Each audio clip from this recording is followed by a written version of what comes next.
Okay, so we're back. Back on. I got 117. Back on 11/17, November 17th, about 2:30 a.m. I had a rapture dream. It's not the first one. Now that I've come to listen to some other rapture dreams out there, it's not the very first one, but it was the most vivid one and the most detailed. I think in other places when I've had a rapture dream, it's come in parts. I've had part of it here, part of it here, part of it here. And honestly, just the other night, I had a dream of this huge wave coming up over the East Coast. And I know people have had that, other people have had that dream. Um, I saw when in the dream, I saw it was reaching Highway 95, which is quite a ways inland, um, especially through the Carolinas. It really backs up inland a little bit. And what it looked like was a wave that was acting like a hand and going out and coming back and pulling stuff into the wave, into the water. Um, and I'm still working on figuring out what that really means. But let's get into that rapture dream. Um, as I close my eyes before going to sleep, I always pray and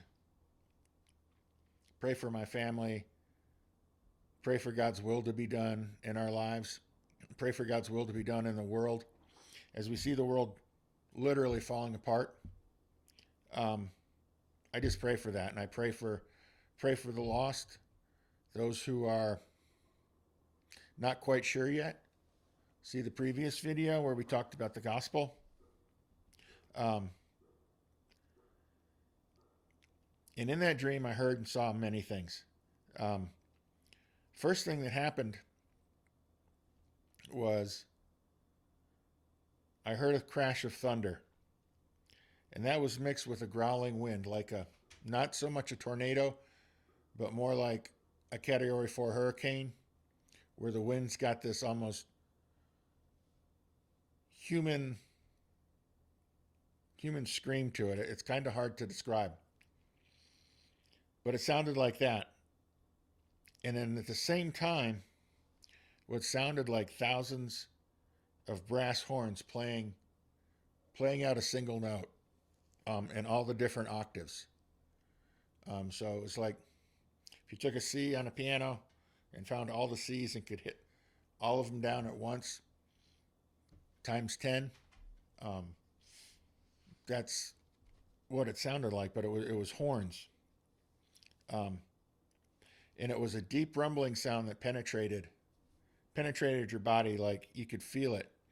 Like if you're standing, well, they don't do it anymore, but if you're standing front row at a concert and that music's, that press of, especially the bass, is hitting you in the chest, you can feel the music, the vibration. It was like that. And as I looked up, I noted that I was moving up, and it was very quick, but not like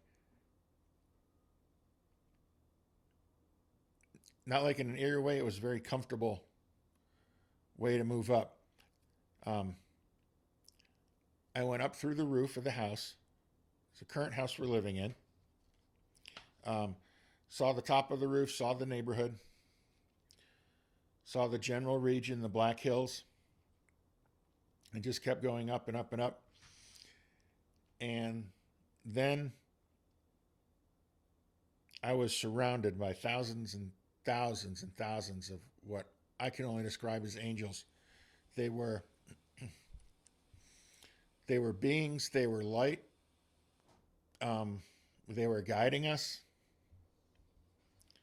Um, and the only way to describe their movements was that they were dancing in joy. They were happy and dancing.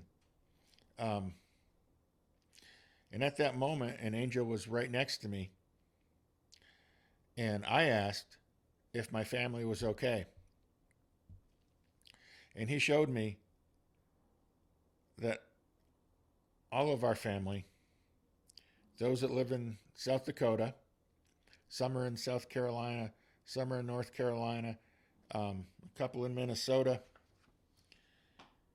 and all of us were together within the same range, which was very nice feeling. I know from comments prior on the first video that some people found that hard to believe.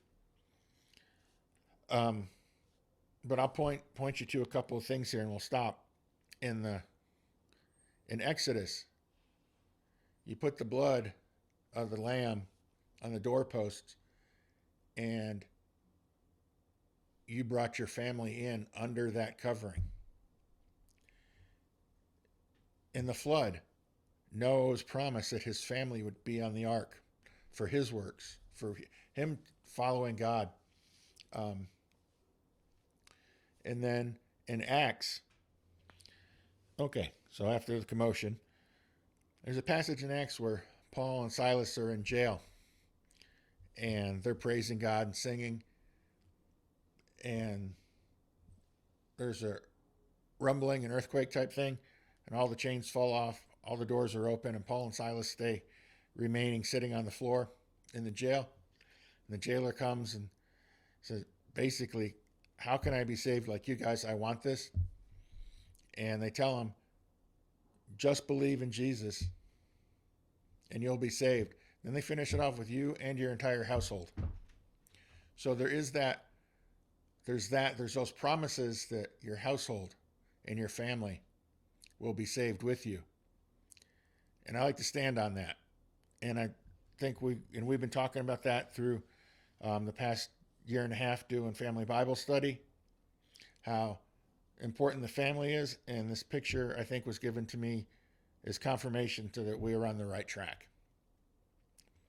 Then suddenly, back to the vision, suddenly we were in the throne room of the Lamb. You could see the Lamb sitting on the right hand of the Father. And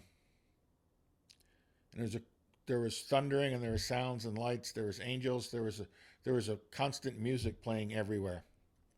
The light coming from the throne was like being that close to the sun, but it didn't hurt your eyes. And the light actually felt like love emanating from the throne, like that perfect hug that you get from your spouse or your parent or a loved one you haven't seen in a while. And you get that hug, and it just, that connection, that feeling, but take it to 100, and that's what it felt like. And it felt like we were there for eternity, but at the same time, it seemed very, very quick, like this was all happening very, very rapidly. During that, there was an attack by strange dark beings with strange armament and battle clothing, and devices and vehicles and all kinds. I mean, it was nuts. The battle was fierce, but the angels quickly dispatched that attack. And then all of a sudden, all the repairs that needed to be happened from the battle happened in an instant. And I can only say that what John wrote in Revelation, from what he saw and what the old prophets saw, and the things that they were having trouble describing and described as locusts and beasts, that is 100% correct, because I can't even think about how to describe what I saw. Next, after that, we began to move, seeing multi-directional in every which way at the same time. Kind of, and I said in the first video, kind of like a quantum location thing where you can be in a couple places at once. But what happened then is we ended up in this field of color, and that's I've seen this before. Um, I think from watching videos, other people have seen this. Um, it's almost like cubes and spheres and different multi-dimensional shapes of colors kind of moving like this in and out all over the place.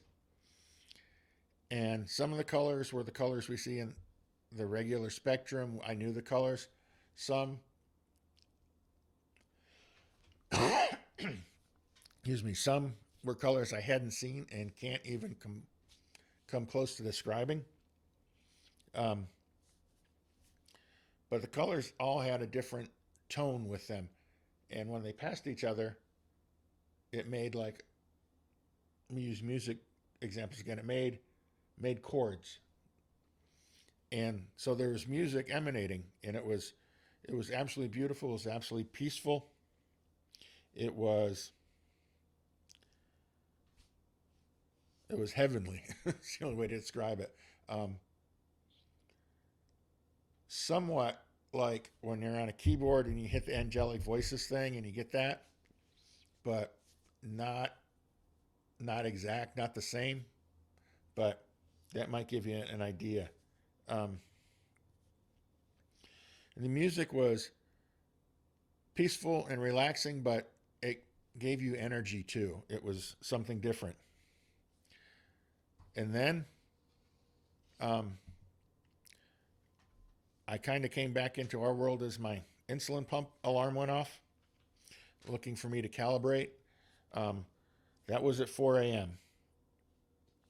So this dream encompassed a time period from around 12:30 a.m., give or take a minute or two, to 4 a.m. So it was a 3.5 hour dream that felt like it was instantaneous. Um, but it was very reassuring. And I think the big takeaway is that God was showing me that there is going to be an event. We can call it the rapture. We can call it the catching away, the harpazo, um, all leading to the same thing. The events mirrored the events in the book of Revelation. Um, the trumpets on Mount Sinai and the trumpets that Paul speaks of in the letters in Thessalonians. Um, those are all things we're expecting and real. We have that hope and that faith that that's what's going to happen. That we aren't meant for the tribulation period as the church, the bride. Um, you would never let your bride just go be essentially beaten for 7 years and then come back and get her. Um, God's not going to do the same. He's God's going to do the same. He's not going to let that happen.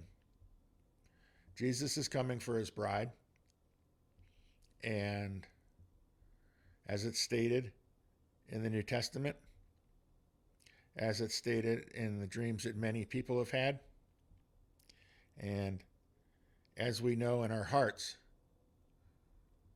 that's the hope of our faith, the expectation of things not seen. Noah hadn't seen rain before he started building the ark. And in building the ark, he showed his faith in those things unseen, things that were hoped for. Um, in Exodus, they painted the doorposts with the blood in hope and expectation that they would be saved. And Jesus is our hope and expectation. And he told the apostles, the disciples at that point, that he was coming back for them.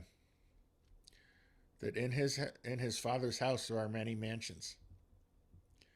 And that's our hope. That's where our faith lies. And it's in Jesus, and it's important. And I hope this helps clarify some things that some people didn't hear in the first round. Want to say thanks for listening. Like, share, and subscribe. And have a very blessed day.